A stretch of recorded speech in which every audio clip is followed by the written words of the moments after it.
रामांना वंदन, समर्थांना वंदन, मारुतीरायाला वंदन, श्रोते जगदीश मूर्ती श्रोत्यांना वंदन.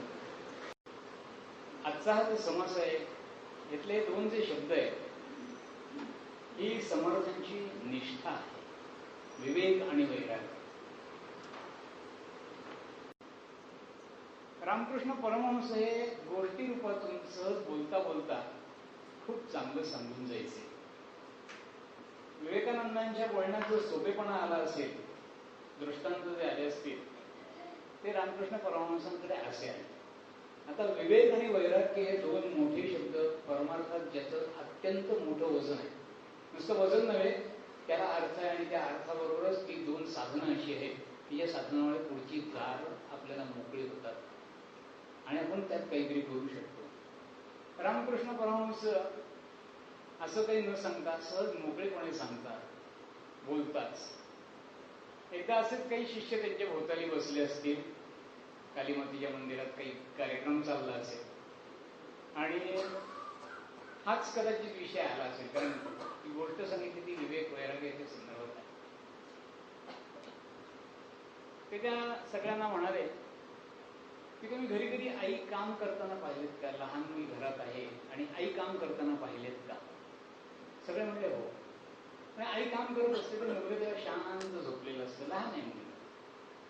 ते त्याच्या याच्याप्रमाणे झालं होतं, केव्हा तरी झालं होतं. जागा झाल्यावर ते पहिल्यांदा रडतं, इकडे तिकडे पाहतं आणि मग आईला तर ते विशिष्ट काम तर पूर्ण करायला पाहिजे ना, हातात घेतलेलं. जर काही स्वयंपाक करत असेल, स्वयंपाकाची ती पोळी भाजत असेल, काय ते करत असेल ते तिचं पूर्ण झालं पाहिजे ते काम. म्हणून ती काय करते, त्या मुलाला एखादं खेळणं देते पुढे सरकवून. ते त्या खेळण्याशी सुरुवात करतं, खेळायला रमतं. आता लहान मुलगा येते, त्याला कसं प्रत्येक गोष्ट समजून घेण्याची त्याच्या 3-4 ऍक्शन नक्की असतात. शब्द, स्पर्श, रूप, रस, गंध तोही तसाच चाललेला असतो. कारण प्रत्येक गोष्ट तोंडात राहणार. चव कशी आहे, रस दिसत तर होतच त्याला, पण ते त्यात रमतो थोड्या वेळ. मग त्यातल्या 5 गोष्टी झाल्या, समजून झाल्या, आता परत रडायला. तोपर्यंत आईच्या 2 पोळ्या झालेल्या असतात. पुढचं काहीतरी काम तिने करायचं असतं. मग ते काय करते, दुसरं जरा आकर्षक खेळणं तिच्याकडे ते परत खेळायला लागतं, रमतो. थोड्या आईची पुढे काम होतं, पण तरच थोड्या वेळानं रडायला लागतं. आता असं 4-5 वेळा होईल. घरात काही जी उपलब्ध खेळणी असते ती झाली, त्यातला रस संपला. आता आई जराशी रागवते, चापट सुद्धा मारते, कदाचित धपाडा सुद्धा मारते. वय आणि हे पाहून, सहनशक्ती त्याची पाहून मारते. कारण तिचं पूर्ण काम होईल बरं, तिला पाहता येणार नसतं हे नक्की आहे. पण एक वेळ अशी येते की तू मार किंवा काही कर, मला तूच हवे, म्हणून ते तिच्या कुशीत जातं आणि शांत होतं. तार किंवा मार, मला आता तुझाच आधार. आणि ते तिच्या कुशीत गेल्यावर शांत झालं. त्या मुलाची आता मला आईच हवे ही जी मनस्थिती आहे त्याला विवेक म्हणतात. आणि आता मला कुठलीही खेळणी नको, कुठल्याच खेळण्यात मध्ये नाही, त्याला वैराग्य असं म्हणतात.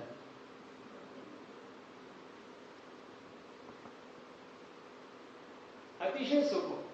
रामकृष्णांची पद्धत अतिशय सोपी समजावायची. ते आता मला अमुकच हवं झाला म्हणजे निर्णय झाला आणि अनेक गोष्टी आधी झाल्या. त्या निर्णयात सगळ्या गोष्टींचा सारासार विचार करून मी तिथे आलो, माझा निर्णय झाला, तो विवेक. आणि आता यात रस राहिला नाही, हे मला काही नाही. त्यावेळी विवेक म्हणजे निवड, वैराग्य म्हणजे नावड. विवेक म्हणजे निवड, वैराग्य म्हणजे नावड. साधे आपण घरातले विवेक पाहूया. अनेक वेळा आपण ऑफिसला जाताना काही गोष्टी गृहीत धरून जातो. मी नेमका सेंट्रल बँकेच्या आशा डिपार्टमेंटमध्ये पहिल्यांदा कामाला होतो की भारतामध्ये क्रेडिट कार्ड ही पद्धत आम्ही आहे. सेंट्रल बँकेचं पायोनियर 15 सप्टेंबर 1980 भारतातलं पहिलं क्रेडिट कार्ड आमच्या बँकेने त्याचं प्रोग्राम केलं. मला सारखा अभिमान आहे त्याचा. ते कार्ड जास्तीत जास्त लोक आता प्रत्येकाच्याकडे क्रेडिट कार्ड अकाउंट उघडलं की अनेक क्रेडिट कार्ड आणि हे येतात. ही आत्ताची गोष्ट. पण तेव्हा यायचं तर तेव्हा कधी कधी मोठमोठाले क्रिकेटपटू, रणजी खेळाडू, टेस्ट खेळाडू यांना एकत्रित बोलून आम्ही एखाद्या हॉटेलमध्ये किंवा असं बोलवायचं की आज तुम्हाला आम्ही फ्री ऑफ चार्ज सगळे क्रेडिट कार्ड देणार आहोत. कारण आम्हाला त्या सेंट्रल बँकेला ते हे करायचं. तसं ते फॉरेनर्स येतील त्यांना पण द्यायची होती. आता हे काम माझ्याकडे नेमकं दिलं गेलं. तर मग एकदा प्रतिथेश लेखकाबरोबर CSTला, CST म्हणजे छत्रपती शिवाजी टर्मिनस, तिथे आमची ठरण्याची जागा ठरलेली होती. 1 नंबर प्लॅटफॉर्मच्या समोर आजही तिथे पोस्टाची पेटी आहे, लाल पेटी. तिथे उभं राहायचं. कोणालाही सांगायचं तर तिथे त्याप्रमाणे मी तिथे उभा होतो. ते लेखकही आले, आमच्या दोघांचं बोलणं झालं. आम्ही त्या जो माणूस यायचा आहे फॉरेनर त्याची वाट पाहतो. कल्पना करा, तो फॉरेनर माणूस जपानमधून होता. त्यांच्याकडे अत्याधुनिक सगळ्या गोष्टी उपलब्ध असताना तो मुंबई काय हे कळण्यासाठी लोकलने आला होता. तिकीट काढून लाईनवर तिथे आला आणि बसल्यावर तिथे उभं होतं आम्ही. ते आला आणि त्याने त्याने ओळख करून दिली, हे असे असे लेखक. कारण त्या लेखकाला बोलवण्याचं कारण असं, त्यांना जपानी येत होतं, मराठी येत होतं, इंग्लिश येत होतं. म्हणून मी त्यांना बोलवलं. मला जपानी येत नाही, त्यामुळे त्यांना बोलवलं होतं. त्यांनी सहज मला इथे ओळख झाल्या, तुमचं ऑफिसचं टाईम काय? तेव्हा CSTच्या घरात 11 वाजले होते सकाळी. म्हटलं 10:30. So you are late. ही त्याची सहज प्रतिक्रिया. So you are late. त्या जपानी माणसाला 10:30चा ऑफिस असलेला माणूस ऑफिसच्या जागेवर 10:30 नाही हे पटूच शकत नाही. त्याचा विवेक जागा. आता मला माहित होतं की मला याच कामासाठी बँकेने इकडे पाठवले, ते त्याला कुठे सांगत बसणार. म्हणजे it's been arrange that I should be here to welcome you at this time. Office has send me असं मी त्यांना म्हणलो. मी इंग्लिशमध्ये म्हणतो, त्या लेखकाने त्यांना ट्रान्सलेट करून हो हो हो हो नंतर बोलतो. पण पहिलं त्याची काय, सो यू आर लेट. आपला विवेक एवढ्या छोट्या गोष्टीपासून सावध असतो का, हा मला कायम मुद्दा असतो. केव्हाही पाहिलं तर आपला विवेक सगळ्यांचा झोपलेला असतो.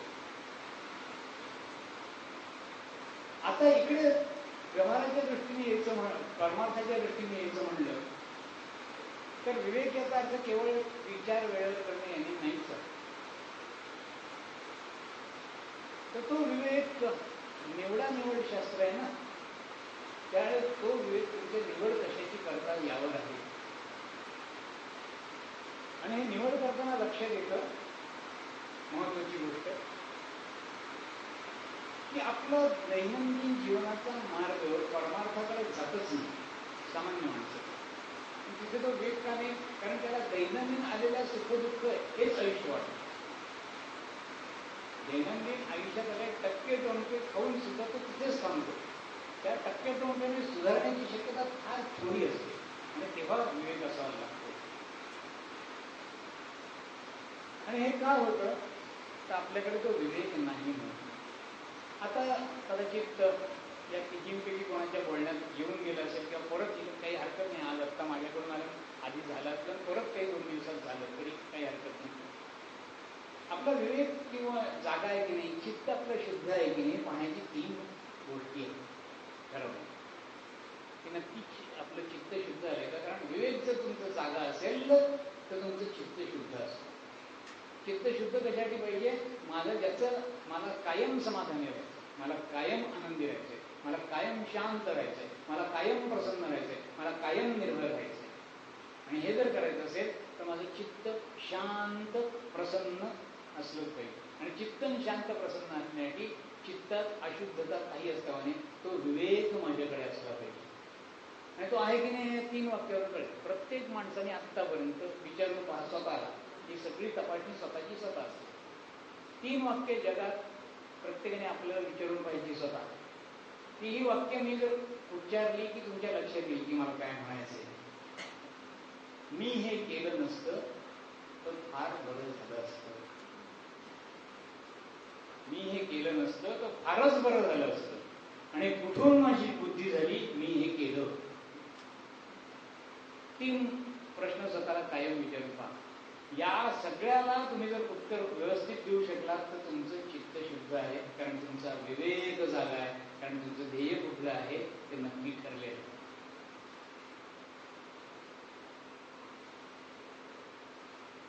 बाराच्या ह्या दशकात विवेक वैराग्याची जी बैठक आहे त्या पहिल्या 11 ओव्या ज्या आहेत त्या 11 मध्ये जर विवेकाबरोबर वैराग्य नसेल तर काय गडबडते, किंवा वैराग्याबरोबर विवेक नसेल तर काय होतं, अशा प्रकारचं आहे. आणि मग जर दोन्ही एकत्र असतील तर किती समृद्ध उत्कृष्ट आयुष्य असू शकतं त्याचं चित्रण समर्थाने केलं. त्यामुळे हा विवेकासंदर्भात व्यवहारातली खूप उदाहरणं सांगता येते, खूप उदाहरणं सांगता येते. पण त्यांनी एवढंच होईल की आपल्याला काहीतरी सुधारणा करायला पाहिजे आणि ती सुधारणा व्यवहारापुरती यावी. पण परमार्थात तसं नसतं. वैराग्य ही एका दिवसात एका तासात येणारी गोष्ट नाही. विवेक केला तर खूप अभ्यास लागतो. समर्थांचं असं सांगतात आणि ते खरंही आहे. त्यांच्या घरात आधी ही नवविधा भक्तीतले अनेक प्रकार 27 पिढ्या चालले. ते एकदम असं काही येत नाही कोणाकडे. एकदम 13व्या वर्षी त्यांना मंत्र सुचलायचा होता, श्रीराम जय राम जय जय राम. हा 13 अक्षरी मंत्र त्यांना जाम गाव सोडण्यापूर्वी त्यांना उत्स्फूर्तपणे आलेला आहे. त्यामुळे 27 पिढ्या 20 किंवा 25 वर्षाची एक पिढी म्हणजे 400-500 वर्षाच्या परंपरेनंतर त्या मुशीमध्ये त्या म्हणजे जीन्स म्हणतो आपण ज्याला हल्ली, त्या जीन्समधून केवढं त्यांच्याकडे विवेक आणि वैराग्य आला असेल. म्हणून त्यांच्या एकेका शब्दाला ते वजन येतं. तर हे कायम लक्षात ठेवायचं की 27 पिढ्या त्यांच्या आहेत. कारण त्यांचे वडील काय, त्यांचे वडील बंधू काय, ज्येष्ठ, हे सगळे अनुग्रह देण्याच्या पातळीवर आहेत. आणि हाच तर आग्रह त्यांनी धरला होता की जो मार्ग तुम्ही लोकांना दाखवता तो मला द्या, तुमचा मुलगा म्हणून, तुमचा भाऊ म्हणून, आणि तू अजून लहान आहेस म्हणून ते म्हणले. तेव्हा त्यांनी स्वतःचा मार्ग स्वतः काढला. शेवटी धबधबा, प्रवाह आणि मोठी माणसं स्वतःचा मार्ग स्वतः निवडला. आणि म्हणून त्यांच्या विवेक वैराग्याला आणि परमार्थाला ही अतिशय मोठी, म्हणजे असं एक मोठा दरवाजा समजा, त्या दरवाजा आता आत जायचंय, खूप आनंद त्यात आहे. अम्युजमेंट अगलीच्या वर्षी. शांतता आहे. किती शांतता? नीरव शांतता. बाहेरून शांतता आहे म्हणून नव्हे, मी आतूनही शांत आहे. नीरव शांत, आनंद आहे.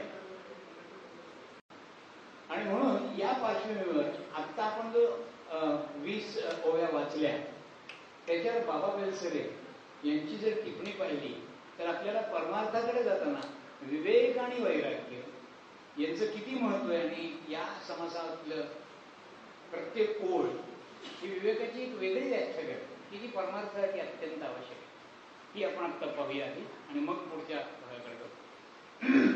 व्यवहारात काय किंवा परमार्थात काय, कोणतेही मोठे कार्य सिद्धीस नेण्यास विशिष्ट प्रकारची पात्रता लागते. मी परत वाक्य असतो. व्यवहारात काय किंवा परमार्थात काय, कोणतेही मोठे कार्य सिद्धीस नेण्यास विशिष्ट प्रकारची पात्रता लागते. आता हल्लीच्या मराठीत ज्याला एलिजिबिलिटी क्रायटेरिया म्हणजे मग हल्लीच्या मराठी लोकांना समजतं,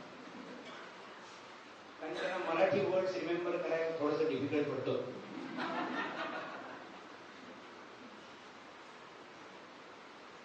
तर इलिजिबल क्रायटेरिया सांगतात ना, कशासाठी? व्यवहारातही यशस्वी व्हायचं असेल, परमार्थातही यशस्वी असेल तर इलिजिबल क्रायटेरिया.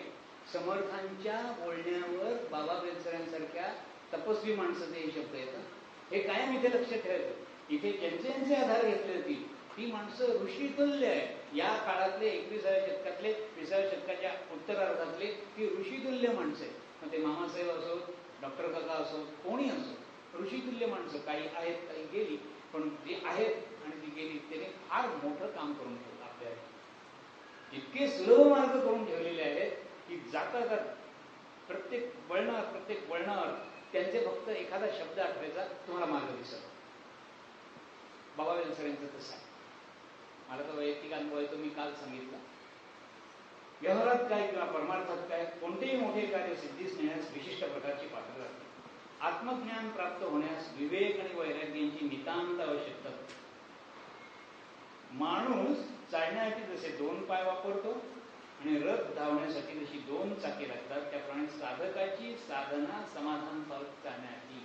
आता हे कोणासाठी सुरू झालं म्हणून तर नवलेल्या भक्तीनंतर आपण विवेक वैराग्याकडे येतोय. साधक असलं पाहिजे. तो साधक काहीतरी प्रयत्न करून साध्य करणारे, काय करण्याचे, सिद्धी मिळवायचे, वस्तुसिद्धी विचार येणं येईलच. विचार कसा करायचा ते इथपर्यंत येणार आपण. त्यामुळे या गोष्टी करायच्या असतील तर ही किमान, म्हणजे आपण कसं म्हणतो, एखाद्या कारखान्यात गेलो की काही बघा टूल बॉक्स वगैरे असते, टूल बॉक्स, आणि काही विशिष्ट टूल रोज लागणारी तिथे आहे. तसं परमार्थाच्या दालनात जायचं असेल तर समर्थ रामदासांच्या कुठल्याही मठात 2 टूल्स ठेवलेली होती टूल बॉक्समध्ये. एकाचं नाव विवेक आणि एकाचं नाव वैराग. ते तुला वापरता येते का, चालवता येते का, तुझी ती पात्रता आली का, नाही, मग आत तू जाऊ शकत नाही. वैराग्य नाही आणि तू आत येतोस, शक्यच नाही. सुंदरमठ सेवा समितीचा कुठल्याही मठाचा माणूस तेव्हा त्याला 1100 महंत तयार केले असते. त्या महंतांच्या तयारीसाठी विवेक आणि वैराग्य अत्यंत आवश्यक. व्यवहारातही पाहिजेच. वैराग्य त्याचप्रमाणे साधकाची साधना समाधान करून करण्यास विवेक आणि वैराग्य दोन्ही समतोलपणे अंगी असणं आवश्यक. एका वाचून दुसरं वाईट आणि मग धड ना प्रपंच, धड ना परमार्थ अशी अवस्था. आपले ध्येय कोणते? मी आत्ता हे आधी वाक्य वाचणार आहे आणि थोड्या वेळात कुठे कुठे सरकुळा प्रश्नचिन्ह घेऊन वाचणारे. किती फरक पडतो बघा. आपले ध्येय कोणते, आपली साधना कोणती, प्रपंचाचे स्वरूप काय, जगाचा स्वभाव कसा, स्वरूप रूपाची लक्षणे कोणती वगैरे प्रश्नांची अगदी स्पष्ट उत्तरे बुद्धीने आकलन करणे याचे नाव विवेक आहे. परत आपले ध्येय कोणते, आपली साधना कोणती, प्रपंचाचे स्वरूप काय, जगाचा स्वभाव कसा, स्वरूपानुभवाची लक्षणे कोणती, या प्रश्नांची उत्तरे बुद्धीने आकलन करणे याचे नाव विवेक. आपल्या देहासकट सर्व दृश्याची किंमत आत्मज्ञानापेक्षा कमी वाटणे, देहातून सुख घेण्याची प्रवृत्ती क्षीण होणे, हवे नकोपणा शांत होणं, मनाने कोठेही कोणती कशातही गुंतवणूक न राहणं याच वैराग्य म्हणतात. या बाबा बेलसरेंनी या समस्येतल्या विवेक आणि वैराग्याची व्याख्या दिली. आता हे तोडून तोडून पाहिल्यावरच आपल्याला समजणार आहे. कारण आपण अजून त्या पांथात नवीन नव्हतं, काही जण फार पुढे गेलेले आहेत, आम्हाला कल्पना आहे बरं का. त्यांच्यासाठी ती उजळणी वगैरे असेल तर मला त्यांना उजळणीची गरजही नाही. पण त्या सांगताना काही जर फरक पडत असेल तर मला तरी कळेल की मला या उजळणीत आणखीन काय फरक पडेल. अभ्यास हे प्रकट व्हावे, नाहीतरी झाकून नसावे, प्रकट होणं नसावे, हे मी करेन, त्यात मला मदत होईल ती. आता हेच वाक्य परत मी वाचतो बघा. तुम्हाला प्रश्न मलाही आणि तुम्हालाही विचारतो. आपली साधना कोणती, आपले ध्येय कोणते, हा प्रश्न खूप पहिला. आपलं ध्येय कोणतं हे आपल्या बऱ्याच प्रापंचिकांचं नेमकं माहीत नाही. आता जर तुम्ही इथे आला, नुसते पुण्यवान असं ते गिरींचे मस्ती जावया पुण्य पाहिजे, पुण्यवान ठरले, भाग्यवान ठरले आणि ती मोठे आणि योगेशवांसारखे येणारे, हे सगळं आपल्याला लागलंय, सगळं ठीक आहे. पण माझं ध्येय मग आता जाण्यापूर्वी इथे ठरवायला पाहिजे ना. नसेल तर, असेल तर त्यातले काही सुधारणा करायला पाहिजे ना. मग एवढी मोठी टूल्स तुम्हाला इथे मिळत आहे. आपले ध्येय कोणतं, आपली साधना कोणती, आणि मग लक्ष येतं की आपण दैनंदिन साधना सुद्धा फारशी करत नसतो. म्हणजे आपण विवेकाला कुठेतरी कमी करतो. काही जणांची चांगली साधना चालली, मला कल्पना आहे ना, अत्यंत उत्कृष्ट साधना दिली, काही विशिष्ट पातळीवर त्यांना त्याचे स्वतःला अनुभवही आलेले असणार. पण सातत्य टिकवण्यासाठी ह्या अशा गोष्टीचा सतत अभ्यास करायला लागतो. म्हणजे आमचे डॉक्टर काका तर नेहमी सांगतात, जे वाचलंय ते परत परत वाचा, जे सांगितले ते परत परत ऐका, जे श्रवण केले ते परत परत श्रवण करा. तुम्हाला नवीन नवीन पैलू द्यायचा दिसेल. इतकं पैलू दिसत नाही, अरे हा मागच्या वेळी हा मुद्दा आपला दिसतला होता, आपल्या लक्षात आला, आज वेगळ्या तऱ्हेने लक्षात आला. विचार तरी करा, हे वाक्य बघा, आणि विचार तरी करा, लगेच फरक पडतो. हा जो अर्थ आहे तो करण्यासाठी आपलं ध्येय कोणतं, आपली साधना याचं स्वरूप काय, आपल्याला बाजूचं दिसतं एवढंच खरं आहे का? आणि आत्तापर्यंत इथे येण्यापूर्वी अनेक जणांची अवस्था ज्यांनी पहिल्या दिवशी हातवरती गेलं की आम्ही आत्ता पहिल्यांदा दाखवत पाहतो की अध्यात्माच्या संदर्भातला थोड्याशा टर्मिनॉलॉजी समजून घ्यायला आजच सुरुवात केली. अशी लोक इथे त्यांच्यासाठी हा प्रश्न आहे की आपण इथे येण्यापूर्वी प्रपंचाची जी भूमिका आणि आता आपण जाताना ती प्रपंचाची भूमिका यात जर फरक पडला तर या सगळ्या ताईंच्या सगळ्या कष्टाचं मोल आहे. आणि त्यासाठी तुम्हाला काय पाहिजे तर विवेक आणि वैराग्य पाहिजे. बुद्धीने ती आपल्याला म्हणलं पाहिजे, त्याला विवेक म्हणतो. आपल्या देहासकट एकच वाक्य म्हणतो बरं, आपल्या देहासकट सर्व दृश्यांची आत्मज्ञानापेक्षा किंमत आत्मज्ञानापेक्षा कमी वाटते. आधी आपल्या देहाची किंमत किती आहे बघूया, म्हणजे मग त्याच्यापेक्षा आत्मज्ञानाची किंमत किती जास्त असेल एक आपल्याला पटवून घेणं किती कठीण झालं ते कळेल.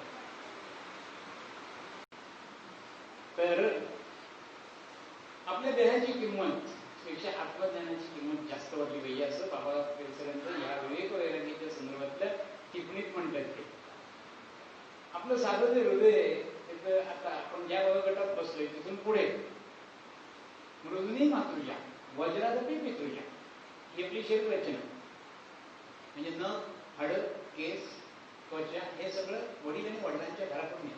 त्याला रिपेअर आहे. मृदुनी मातृजा जठर, फुफ्फुस, हृदय, लिहा, मूत्रपिंड, स्वादुपिंड हे सगळे मऊ अवयव हे आई आणि आईच्या घरातून येतात. त्यांना रिपेअर नाही. त्यांची जी इन्स्टॉल कॅपॅसिटी असते ती कधीही वाढत नाही. जी इन्स्टॉल कॅपॅसिटी आहे त्याला मामाला जमा असेल तर भाच्याला जमा होण्याची शक्यता जास्त. मृदुनी मातृजा. तर ते हृदयाचे ठोके जर असे आपले बदलले, काय काय प्रकारचे औषधं, किती प्रकारचे ऑपरेशन्स, आणि एवढं करून काय फक्त इन्स्टॉल कॅपॅसिटी ठेवण्यासाठी बरं का. एक आवड ब्लड प्रेशर प्रत्येक याचं पहा तेवढ्या शरीराची किंमत झाली. हल्ली साधे एक डेंचर वगैरे बसवायचं सगळ्यांना अनुभव आहे.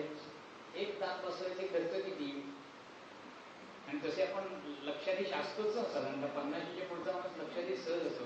2-4 दात इकडे तिकडे त्याचे बदललेले असतात.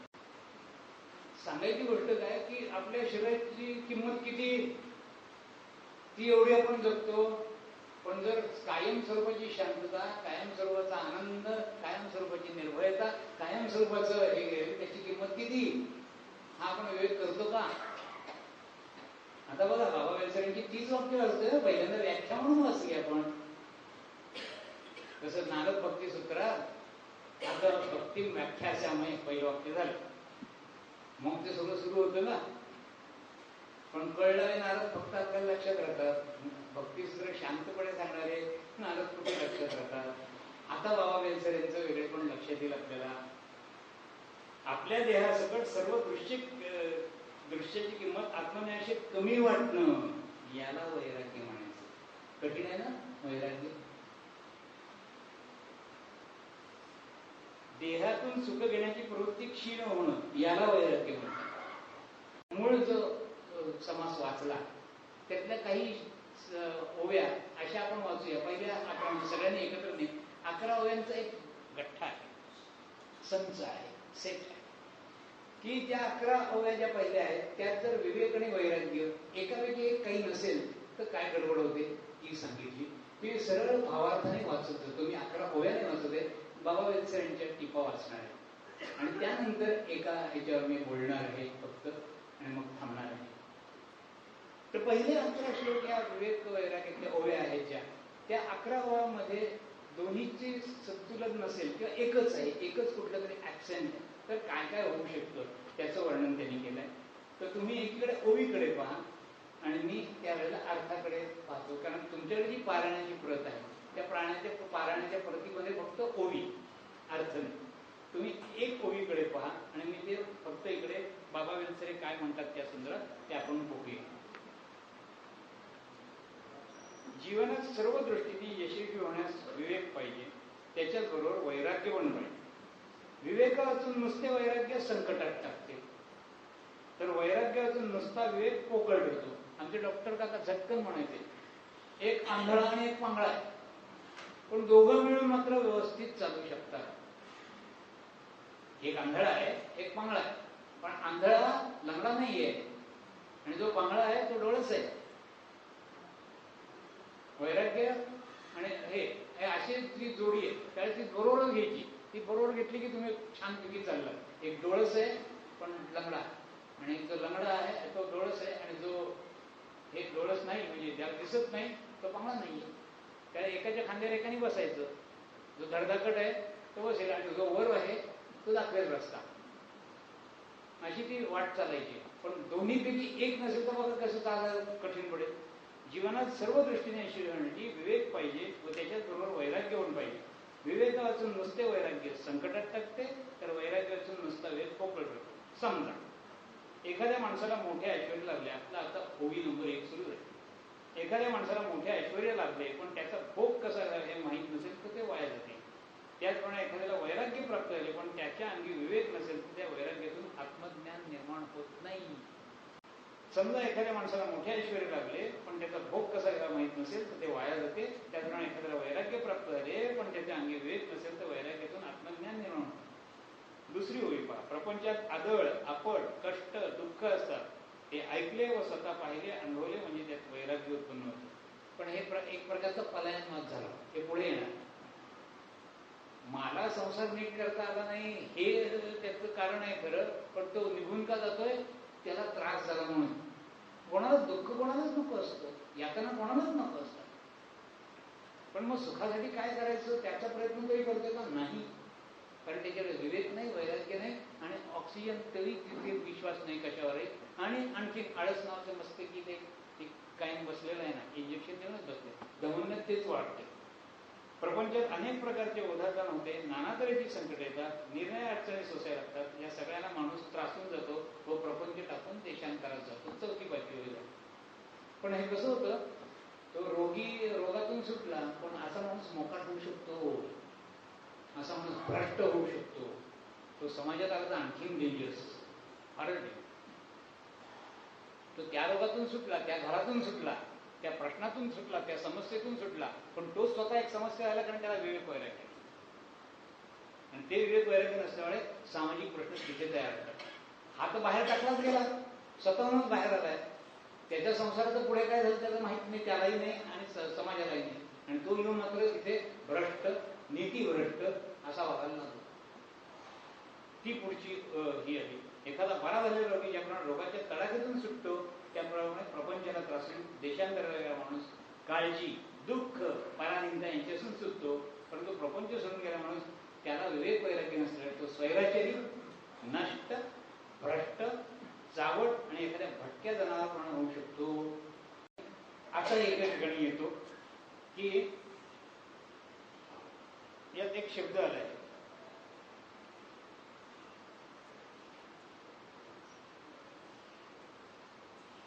की एकदा विवेक वैराग्य असेल तर किती चांगलं जीवन असेल. 15वी ओवी. तालबद्ध, तानयुक्त, संगीत प्रधान असे हरिकीर्तन तो करू शकतो. आता हे रंगते का? त्याच्यामुळे यात प्रेमाचा रस भरून टाकतो. त्याचप्रमाणे अगदी मनापासून खऱ्या आवडीने तो भगवंताचे प्रेमळ भजन करतो. ह्या सगळ्या बदल होतात. आणि मग उदास हा शब्द आहे. ज्याने आशेचा ऊत करून टाकला, जाणून टाकतो, नकोच कुठलीच आशा नाही, ते उदास. वैराग्य ही थोडीस म्हणजे कठीण गोष्ट, पण त्या वैराग्याच्या संदर्भात ते आवश्यक आहे. म्हणून आमच्या डॉक्टर काकांनी 5-6 प्रकारने वैराग्य कशा कशा प्रकारचं परमार्थाला याचं वर्णन केलं. ते आपण आता थोडस पाहूया. वैराग्यात एक तामस वैराग्य, राजस वैराग्य हे शब्द सुद्धा नवीन असतात काही जणांना. काही जणांना वैराग्य म्हणजे एवढं की मी आता नाही म्हणू शकलो की झालं. पण नाही म्हणू शकतो हे एखाद्या वस्तूला म्हणलात, एखाद्या व्यक्तीला म्हणलात, एखाद्या प्रसंगाला म्हणलात, एका वेळी म्हणलात. अनेक वेळा अनेक व्यक्तींना अनेक प्रसंगात म्हणायला लागला तर तो तुमचं वैराग्य वाढायला लागलं एवढं. पण तरी ते नक्की झालं का? नाही.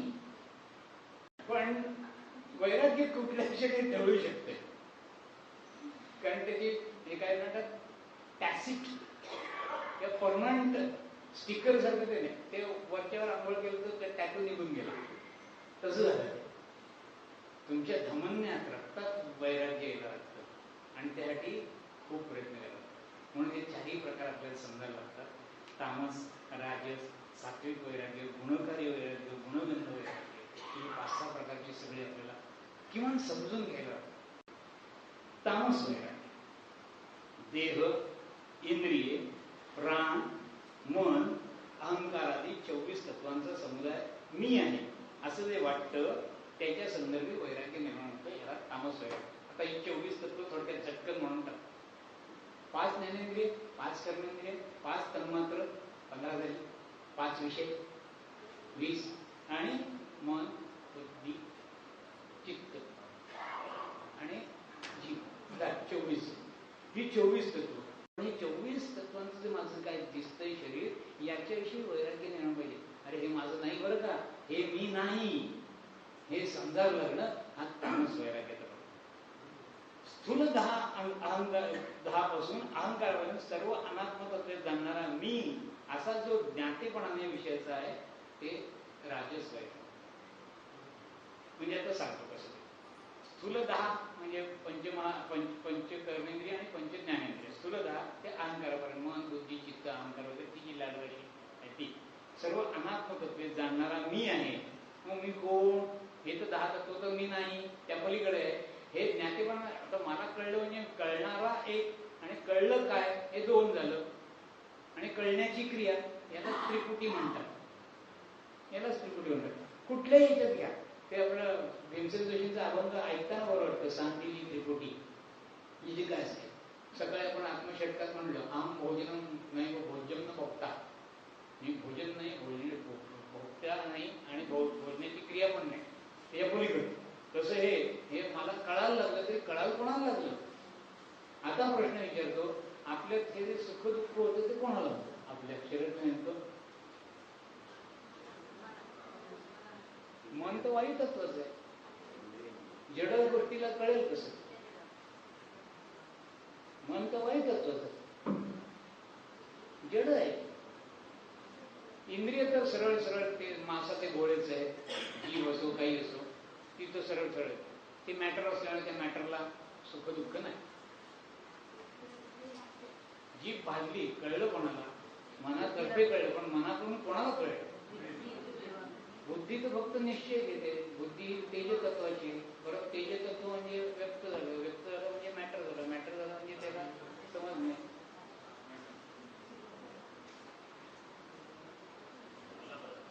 मुद्दाम तेवढ्यासाठी मी ते सांगलो. हे जीवाला होतं. तर स्थूल देहापासून अहंकार हे सगळं जे काही आपल्याला सुख दुःख होतं ना ते जीवाला होतं. ही जीव संकल्पना छानपैकी तुम्हाला इथे समजून सांगेल. जाण्यापूर्वी ती नक्की झालेली असते. मग एकदा ते समजलं की प्राण वगैरे या पंचप्राण वगैरे सगळे सगळे येणार त्याच्यावर. सात्विक वैराग्य. दृश्य आणि द्रष्टा या दोन्हींना जाणणारे असे जे साक्षी चैतन्य, तोही खरा मी नसल्यामुळे हे आणखी पुढची पाहिजे. दृश्य आणि द्रष्टा, काही आपल्याला दिसलं की पाहणारा आणि पाहिलेलं आहेच. ते जाणणारा तो आहे. त्याच्याही वैद्य माझं वैराग्य तयार झालं की ठीक आहे, तोही मी नाही, मग मी कोण?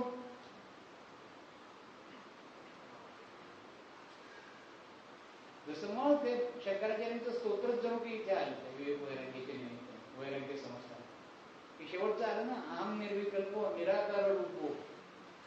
ते तो द्रष्टा हा बॉडी फॉर्मॅट मध्ये नाहीये बरं का, जीवातही नाहीये, तो त्याच्या पलीकडचा आहे. आणि ते कळायला वैराग्यच लागतं. ते कळायला वैराग्य. आणि मी मला वैराग्य आहे हेही विसरतो. त्याला पूर्ण गंध वैराग्य म्हणतात. मी वैराग्य म्हणलं परत वैराग्य वेगळं झालं, तुम्ही वेगळे झालात ना. एकत्व आहे म्हणल्यावर ते गेलो की.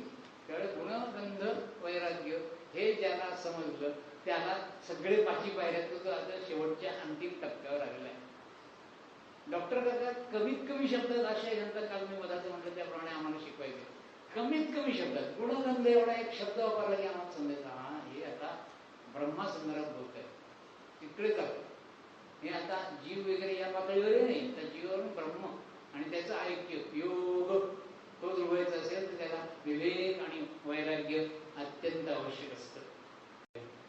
ही सगळी सेवा मी ज्या सगळ्यांचा आधार घेतला, बाबा बेलसरे, डॉक्टर काका, सुनीलदादा चिंचोलकर, या सगळ्यांना अर्पित करतो आणि इथे माझ्या शब्दांना विराम देतो. जय जय रघुवीर समर्थ.